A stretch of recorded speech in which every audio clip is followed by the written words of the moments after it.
Halo teman-teman, salam kenal. Aku Julinda dari lingkungan Santo Yusuf. Bagaimana kabar kalian? Semoga tetap sehat ya. Teman-teman, hari ini kita akan mengikuti Bina Iman dari Gereja Santo Yohanes Pemandi. Tetap semangat ya.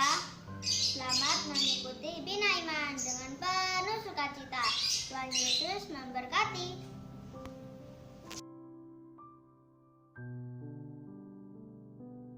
Halo anak-anak, selamat pagi. Anak-anak, hari ini sebelum kegiatan daring Bina Iman dimulai, marilah kita berdoa terlebih dahulu. Dalam nama Bapa, Putra, dan Roh Kudus. Amin. Ya Bapa yang Maha Baik, terima kasih Engkau telah melindungi kami sepanjang malam tadi. Ya Bapa, sebentar lagi anak-anakmu Bina Iman akan mengikuti kegiatan. Untuk itu Tuhan bimbing kami supaya kegiatan Bina Iman mulai awal hingga akhir bisa berjalan dengan lancar. Kemuliaan kepada Bapa, Putra, dan Roh Kudus seperti pada permulaan, sekarang, selalu, dan sepanjang segala abad. Terpujilah Yesus, Bunda Maria, dan Santo Yosef untuk selama-lamanya. Dalam nama Bapa, Putra, dan Roh Kudus. Amin.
Teman-teman, sebelum kita mendengarkan sabda Tuhan, kita berdoa dulu.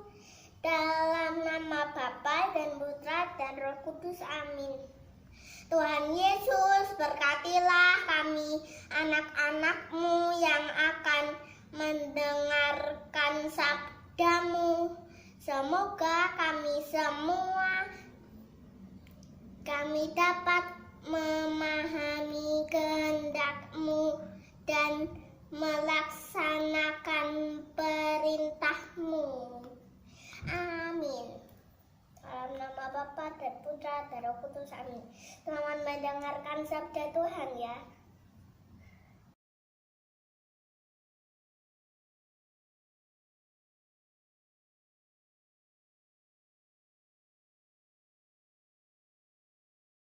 Jawab Yesus, Jika seorang mengasihi aku, ia akan menuruti firman-Ku, dan Bapa-Ku akan mengasihi dia.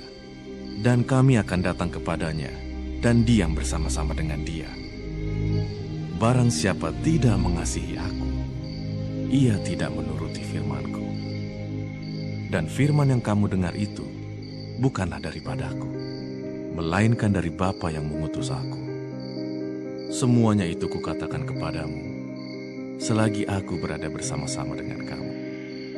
Tetapi penghibur, yaitu Roh Kudus, yang akan diutus oleh Bapa dalam namaku, dialah yang akan mengajarkan segala sesuatu kepadamu, dan akan mengingatkan kamu akan semua yang telah kukatakan kepadamu.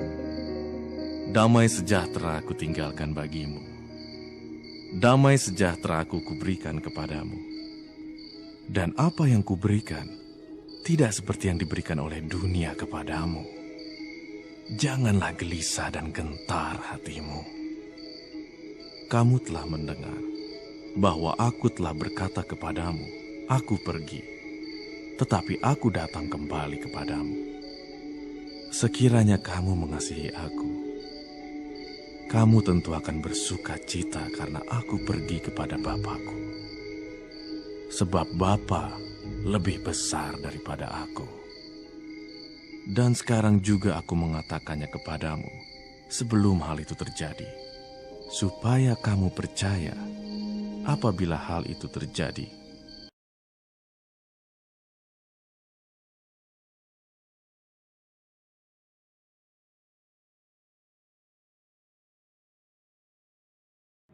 Anak-anak yang terkasih, baru saja kita mendengarkan Injil Tuhan. Dan sekarang, mari kita mengikuti video berikut ini.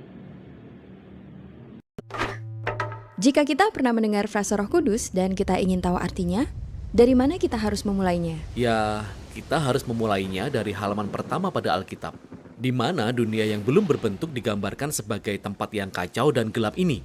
Tapi kemudian, di atas kekacauan ini, Roh Allah hadir, melayang-layang, siap membawa kehidupan, keteraturan, dan keindahan.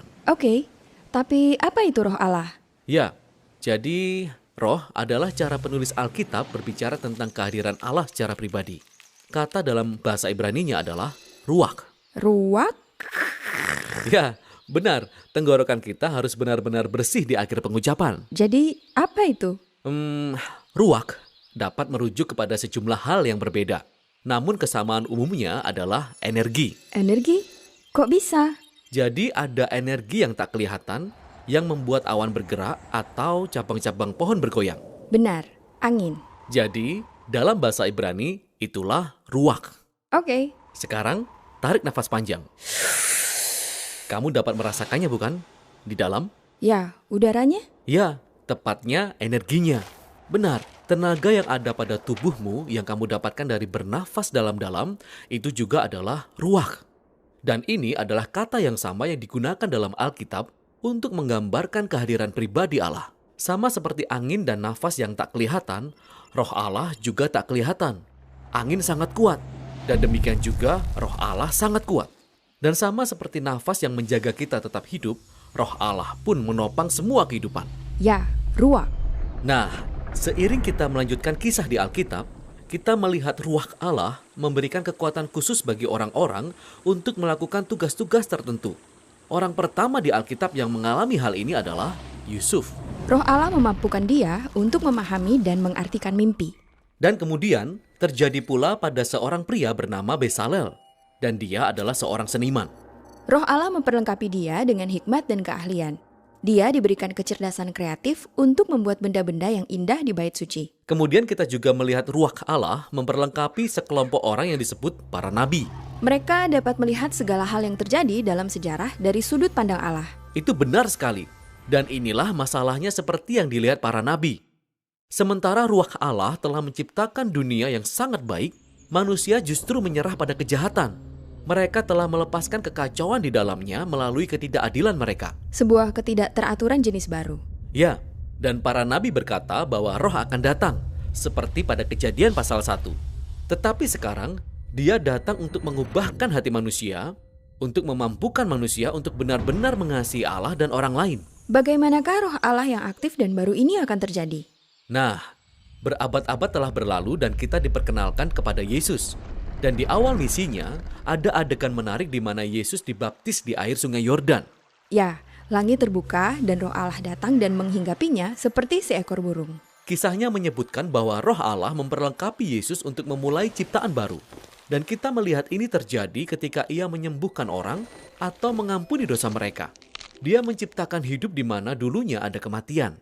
Nah, waktu itu, para pemimpin Israel menentang Yesus dan mereka akhirnya membuatnya dihukum mati. Meskipun demikian, roh Allah tetap bekerja. Murid-murid Yesus yang paling awal melihat dia bangkit dari kematian mengatakan bahwa kuasa roh Allah lah yang membangkitkan Yesus. Ini adalah awal dari ciptaan yang baru. Ya, dan ini masih terus terjadi. Ketika Yesus menampakkan dirinya pada pengikut-pengikut terdekatnya, dia menghembuskan nafasnya pada mereka dan berkata, "Terimalah Roh Kudus." Dan segera setelah itu, dengan penuh kuasa, Roh Kudus hingga pada murid-muridnya. Sehingga mereka dapat menjadi bagian dari ciptaan yang baru ini dan memberitakan kabar baik dan belajar untuk hidup dengan energi dan pengaruh dari roh Allah. Dan hari ini, roh tersebut masih melayang-layang di tempat-tempat yang gelap. Ya, mengarahkan orang-orang kepada Yesus, mengubahkan dan memperlengkapi mereka supaya mereka dapat mengasihi Allah dan orang lain. Dan orang-orang Kristen berharap bahwa roh itu akan menyelesaikan tugas tersebut. Kisah Alkitab berakhir dengan sebuah visi bahwa manusia yang baru hidup dalam dunia yang baru yang dipenuhi dengan kasih Allah dan roh yang memberi hidup.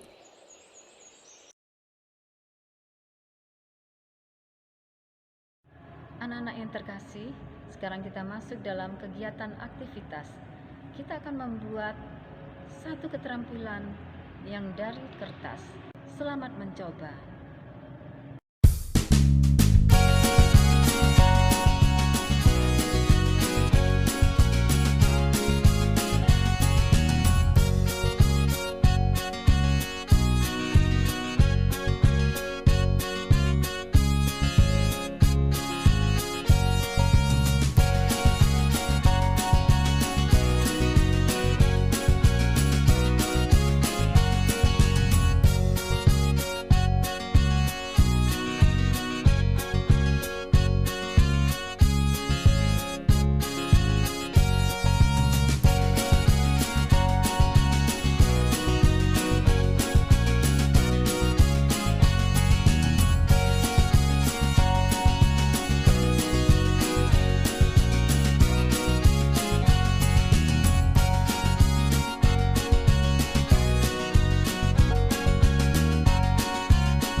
Dalam nama Bapa, dalam nama Putra, dan dalam Roh Kudus. Amin, amin. Bapa kami yang ada di surga, dimuliakanlah namamu. Datanglah kerajaanmu, jadilah kehendakmu di atas bumi seperti di dalam surga. Berilah kami rezeki pada hari ini dan ampunilah kesalahan kami, seperti kami pun mengampuni yang bersalah kepada kami. Dan janganlah masukkan kami ke dalam pencobaan, tetapi bebaskanlah kami dari yang jahat. Amin. Dalam nama Bapa, dalam nama Putra, dan dalam Roh Kudus. Amin, amin.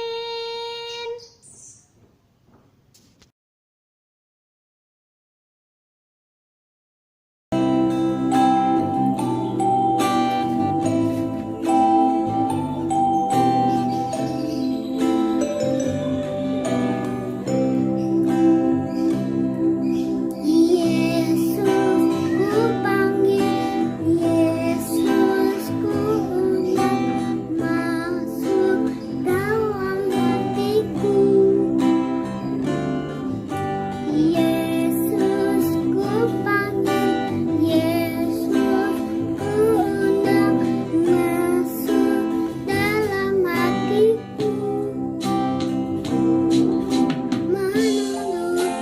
Menopang setiap langkah hidupku, kuduskan, sucikan semua dosaku.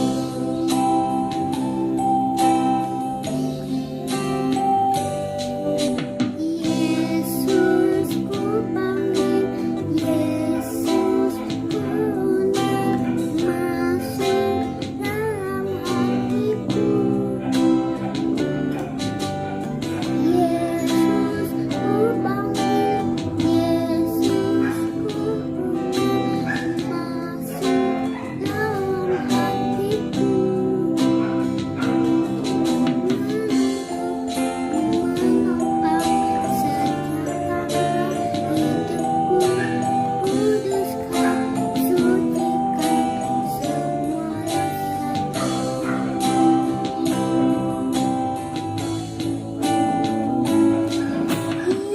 Yesus, ku panggil, Yesus, ku undang, masuk dalam hatiku. Yesus, ku panggil, Yesus, ku undang, masuk dalam hatiku.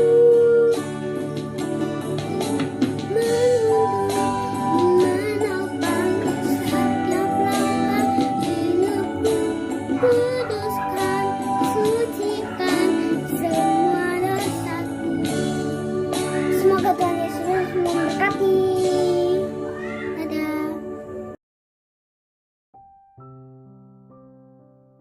Terima kasih untuk anak-anak semua yang sudah selalu tekun mengikuti kegiatan Bina Iman.